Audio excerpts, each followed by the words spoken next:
महायुती फुटली आणि भाजपने स्वतःपुरती किमया साधली, काय नक्की घडलंय सांगा. भाजपने केसाने गळा कापला. भारतीय जनता पार्टी आणि शिवसेनेची युतीची बैठक झाली.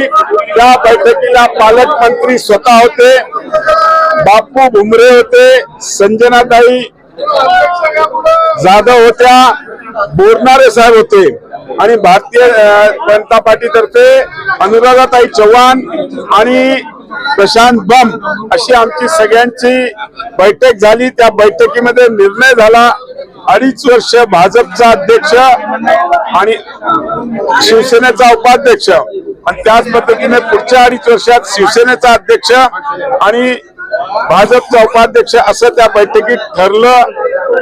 सगळं टाईप केलं, सगळं झालं. त्यानंतर अचानक काय घडलं मला माहित नाही. 3 दिवसापुढे असं माहिती पडलं की त्यांनी जे अपक्ष किंवा आमचे पुरस्कृत उमेदवार होते त्यांना फोन करून सांगत होते की आम्ही वेगळं सरकार बनवणार आहोत, तुम्ही आमच्याबरोबर या. अपक्ष उमेदवारांना पण कंपा. त्याच पद्धतीने आमदार सतीश चव्हाण यांनी पहिल्या दिवशी जाहीर केलं होतं की आमचा पाठिंबा हा भारतीय जनता पार्टीला असणार आहे आणि आम्ही त्या बैठकीत पण सांगितलं होतं की आमच्या कोट्यामध्ये एनसीपी असणार आहे आणि राष्ट्रवादी काँग्रेस आमच्या बरोबर आहे असं जाहीर केलं होतं. असं असताना सुद्धा त्यांनाही फोन करत होते की आम्हाला भाजप बरोबर जायचं नाही. हे ज्यावेळेस कळालं त्यावेळेस मी माननीय पालकमंत्र्यांना विचारलं तर ते म्हणे मला काही माहित नाही असा त्यांनी आम्हाला उत्तर दिलं. आणि ज्यावेळेस आमच्या लक्षात आलं की ते आमच्या पुरस्कृत उमेदवाराला आमच्या पक्षात आम्ही आमची गणितं जोडायला सुरुवात केली आणि आमच्याकडे 23+2 आमचे पुरस्कृत होते. त्यानंतर एका उमेदवाराने आमच्याकडे प्रवेश केला होता, एकाने आम्हाला पाठिंब्याचं पत्र दिलं होतं. असा सगळा हा 27 मताचं आमचं गणित होतं. त्यात एनसीपीचे 4 मोजले तर 31 होत होते आणि 1 आम्हाला कमी होत्या. आम्ही त्या पद्धतीने मॅनेजमेंट केली. ज्यावेळेस त्यांच्या लक्षात आलं की अरे आपण एवढं उबाटा सगळा घेतल्यावरही गणित जमत नाहीये आणि त्यांचं बॅड लक उबाट्याचे लोक त्यांनी घेऊन गेले होते, त्यातले काही लोक पळून गेले. तुमच्यासोबत आले? नाही, आमच्यासोबत नाही आले. आमच्यावर कुठे आज आमच्या ह्याच्यात कोणी नाही येते. ते त्यांच्या बरोबरच आहेत पण त्यांच्या बरोबर नाही राहिले ते. एक मिनिट मला बोलू, माझं कंप्लीट करू द्या. आणि त्याच्यामुळे त्यांनी आज ह्या निवडणुकीवर बहिष्कार टाकला. मतदानाला आले नाही, यायला पाहिजे होतं. आम्ही त्यांना उपाध्यक्षपद जे कबूल केलं होतं ते आम्ही नक्कीच त्यांना दिलं असतं.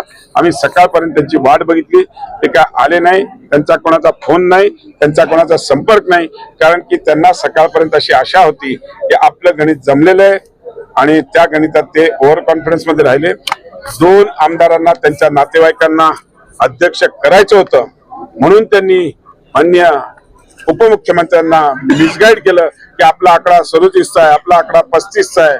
पण तो आकडा, तो मॅजिक फिगर त्यांना गेन करता आला नाही.